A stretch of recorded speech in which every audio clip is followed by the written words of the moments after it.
I'm a man. I'm 43. I'm not scared of anything. All right, that's somewhat of a lie. I'm terrified of a few things. One, like taxes. Those are terrifying. How about those old baby dolls or those old paintings that have the eyeballs that like follow you around? Those things, super terrifying. How about running out of toilet paper in a public bathroom? That would suck. And then as I've been making these videos here next to a golf course, getting hit by a golf ball by some hack, while I'm not even paying attention, that's kind of terrifying at times too. But the only other thing that I can think of that terrifies me is drafting these studs in 2025. What is going on, Headliner Nation? Hopefully everyone is doing well out there today. And yeah, I'm talking about a few studs I'm terrified to draft in 2025 here in this video. But just because I'm talking about these guys in this way does not mean that I'm saying they're going to suck or that you should just outright avoid them. That is not the case. Maybe I just like a few guys a little bit later in the draft. Because when I'm looking for players for my fantasy football team, I'm looking for red flags. And if a player has a lot of red flags, I'm not going to ignore them. The last thing that I want to do is draft a player that I already had concerns about. Those concerns come true, and I totally screwed myself because I just didn't listen to myself. If you really want to find success in fantasy football, discipline needs to be your best friend. Now, maybe you're like, dude, I struggle with discipline. I need some help. Don't worry. All you need is a 2025 fantasy football draft guide so you have all the information you need to dominate this season. The guide is already live. There's already content up there, and what's beautiful about that is we have between now and week 1 of the NFL season to not only add more content, but we can update it along the way. That means every time you log in, you're getting the most updated information. It's cheat sheets, it's tiered rankings, it's sleepers, it's breakouts, it's busts, it's injury analysis, it's the perfect draft, and so much more. All you gotta do is head to tfhdraftguide.com to get yours right now. There's a link down below in the description, and just remember, if you don't get a draft guide, your league mates probably are, and that's not going to be good for your fantasy football seasons. But all right, let's go ahead and talk about a few studs that I'm terrified to draft in 2025. And we're starting off with Kyler Murray, quarterback of the Arizona Cardinals. Now, I know a lot of you guys out there are like, dude, Kyler isn't even that big of a stud. What are we even doing here? But as of right now, Kyler Murray is the consensus quarterback 8 overall in consensus rankings and ranked above guys like Bo Nix and Jared Goff. That's just a little bit too high for my liking, and it absolutely terrifies me to draft him that early.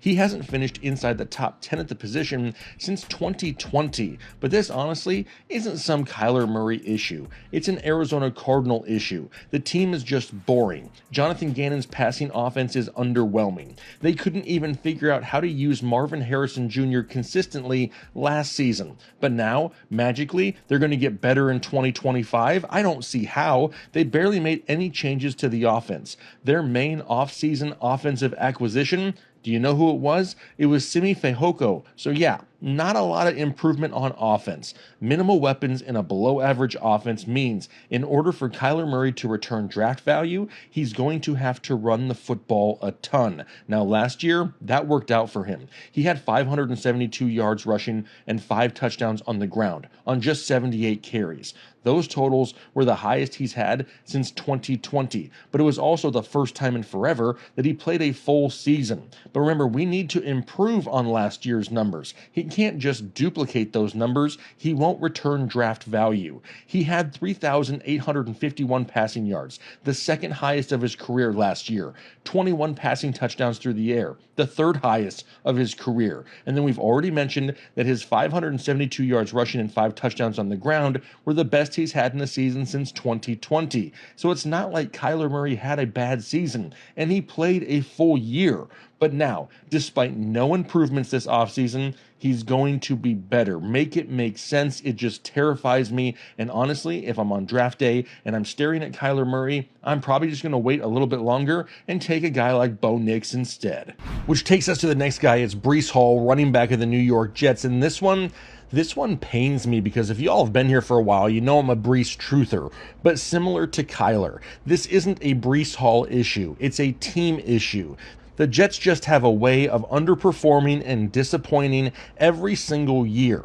But right now, at the time of this recording, Breece Hall is currently the RB12 overall in consensus rankings. And if that's where he stays, that's going to put his ADP in the late second round, early third round range. Last year, he had a decent season. He was the running back 17 overall to end the season. He had 1,300 total yards and 8 total touchdowns. Respectable, for sure.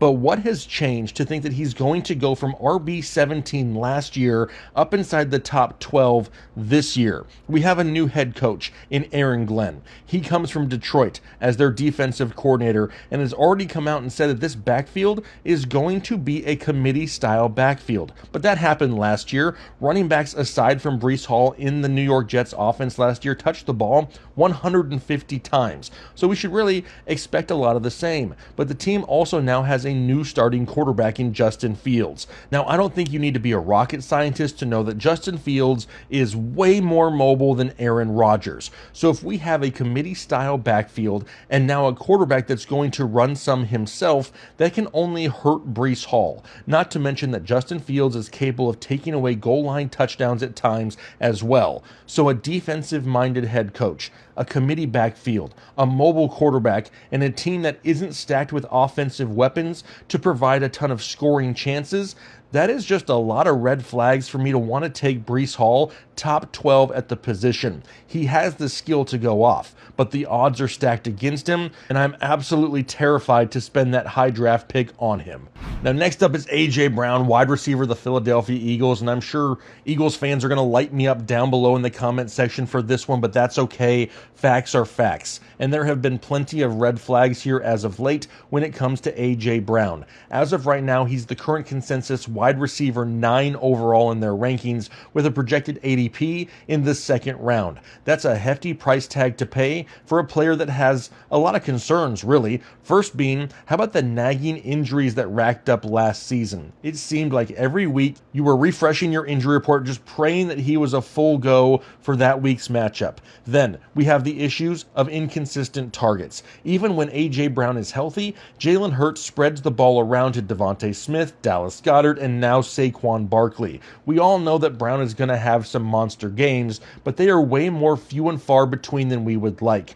A.J. Brown scored 45% of his season-long scoring in just 4 games last year, and that's no fluke. He scored 45% of his season-long scoring in just 4 games in 2023 as well, and 42% of his season-long scoring in just 4 games in 2022.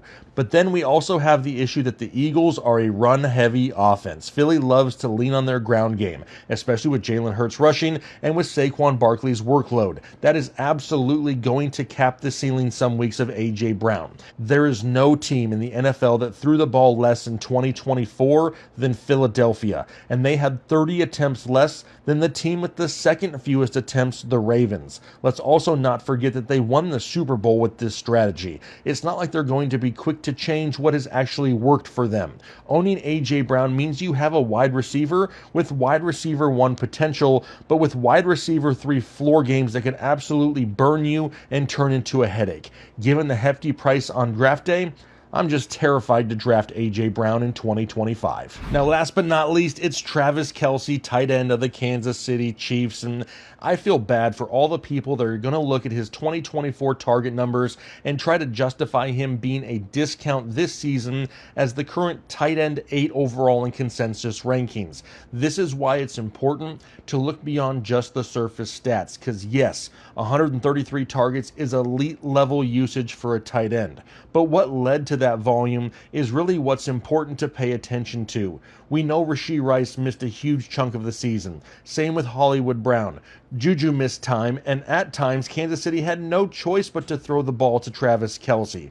But now as we head into 2025, Kansas City is going to have back Hollywood Brown, Xavier Worthy in his second year, Juju Smith-Schuster, and as of right now, it looks like Rashee Rice will be there as well. Now, given that, do you remember what Travis Kelce was doing when all the pass catchers were healthy in 2024?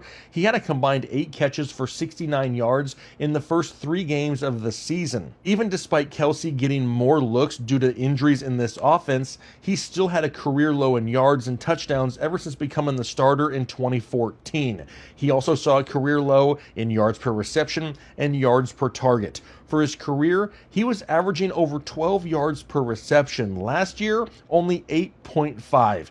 Dude was just a check down guy in this offense. In fact, last year was the 3rd straight year that Kelce saw a drop in production. He'll turn 36 this October, and the plan in 2024 is going to be the plan once again in 2025. Lower his usage throughout the season, and then have him 100% and healthy for another late postseason run. Now, personally, I'll wait a little bit longer and take a guy like Evan Ingram, David Njoku, or maybe even a stab on the rookie in Indianapolis, Tyler Warren. All right, so there you have a few players that I'm a little terrified to draft in 2025. Pay attention to those red flags. If you're doing research on your own and you have concerns about a certain player, don't pay that hefty price tag on draft day just because of the name value. Trust the research, trust the plan. Now, if there's another player out there that you are just terrified to draft this year, leave it down below in the comment section. I'm doing my best this entire offseason to respond to every single comment on every single video I post. So if you leave a comment, there's a good chance you're going to get a response. Now, I'm going to go ahead and get out for the day. Hopefully you enjoy the rest of your day, but then most importantly, do your part to make the world a better place. I'm ahead now.